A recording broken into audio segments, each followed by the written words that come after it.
Hello everyone, नमस्कार। मैं हूं राजेंद्र परते।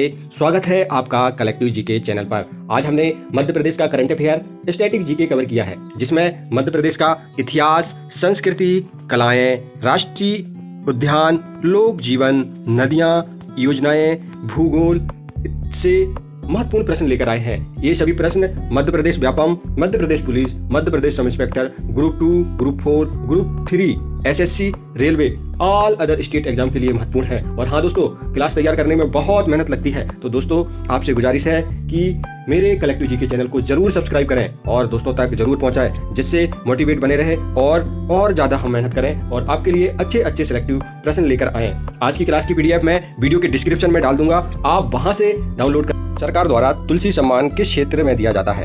ए साहित्य के क्षेत्र में, बी लोक कला के क्षेत्र में, सी संगीत के क्षेत्र में, डी हिंदी कविता के क्षेत्र में। तो आपका सही आंसर क्या रहेगा? बी लोक कला के क्षेत्र में। लोक कलाकारों को प्रोत्साहित करने के लिए तुलसी सम्मान दिया जाता है। अगला प्रश्न है, घाटी गांव वन्य अभयारण्य मध्य प्रदेश के किस जिले में स्थित है? ए शिवपुरी, बी भोपाल, सी ग्वालियर, डी इंदौर। तो आपका सही आंसर क्या रहेगा? सी ग्वालियर। यह घाटी गांव वन्य जीव अभयारण्य ये चिंकारा संरक्षण के लिए प्रसिद्ध है। अगला प्रश्न है, माधव राष्ट्रीय उद्यान किस प्रदेश में है? ए उत्तर प्रदेश, बी मध्य प्रदेश, सी उत्तराखंड, डी कर्नाटक। तो आपका सही आंसर क्या रहेगा? मध्य प्रदेश में। ये मध्य प्रदेश में ये माधव राष्ट्रीय उद्यान कौन से जिले में है? तो आप कहोगे शिवपुरी जिले में है।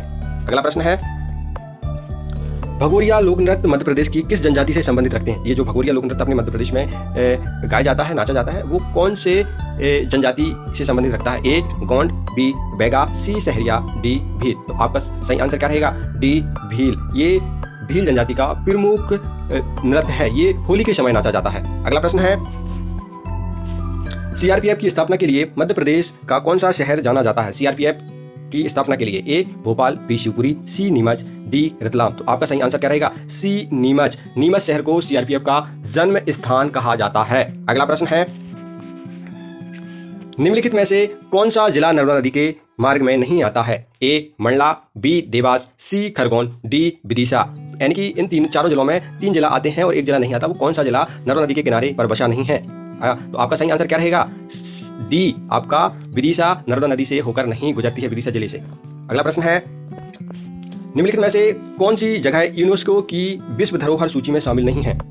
ए खजुराहो के स्मारक, बी भीमबेटका के शैलाश्रय, सी सांची के बौद्ध स्मारक, डी विदिशा की उदयगिरी गुफाएं। तो आपका सही आंसर क्या है? डी विदिशा की उदयगिरी गुफाएं। ये ऐतिहासिक महत्वपूर्ण की तो है, लेकिन यूनेस्को की सूची में शामिल नहीं है। अगला प्रश्न है, दूध लौटावा विवाह की प्रथा किस जनजाति में प्रचलित है? ए भील, सी बी सहरिया, सी गोंड, डी बैगा। तो आपका सही आंसर क्या रहेगा?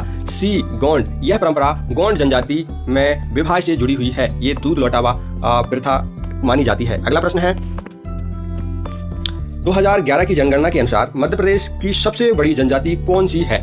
ए गोंड, बी भील, सी कोल, डी सहरिया। तो आपका सही आंसर क्या रहेगा? बी भील। भील जनजाति संख्या के आधार पर 2011 की जनगणना में मध्य प्रदेश में संख्या के आधार पर सबसे बड़ी जनजाति मानी गई है। अगला प्रश्न है, मध्य प्रदेश की कौन सी जनजाति साज और बुरह देव की पूजा शराब और मुर्गे से करती है?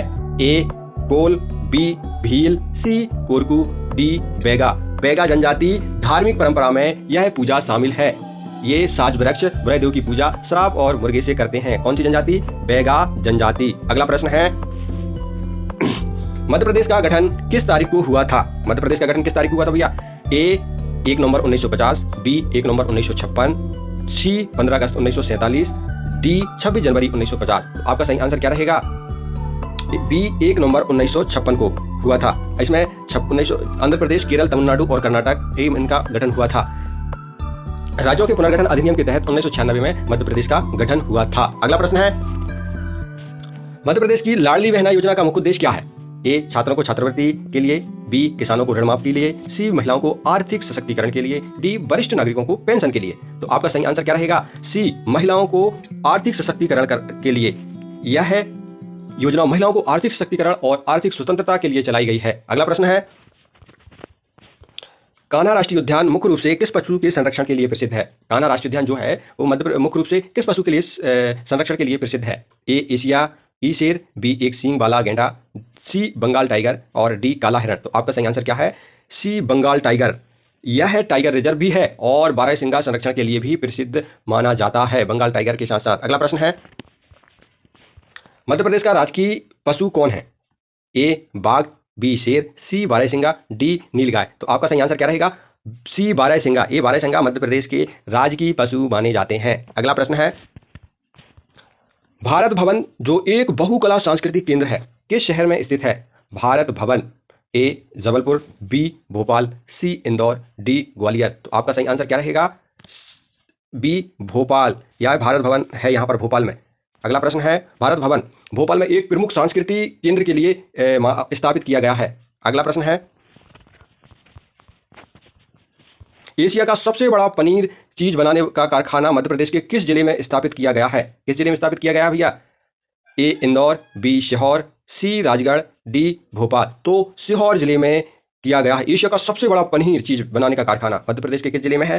सीहोर जिले में है। अगला प्रश्न है, हाँ दोस्तों, क्लास अच्छी लगी हो तो चैनल को सब्सक्राइब करें और बेल आइकन प्रेस करें, दोस्तों तक शेयर करें और मिलते हैं अगली क्लास में। जब तक के लिए जय हिंद, जय भारत, धन्यवाद।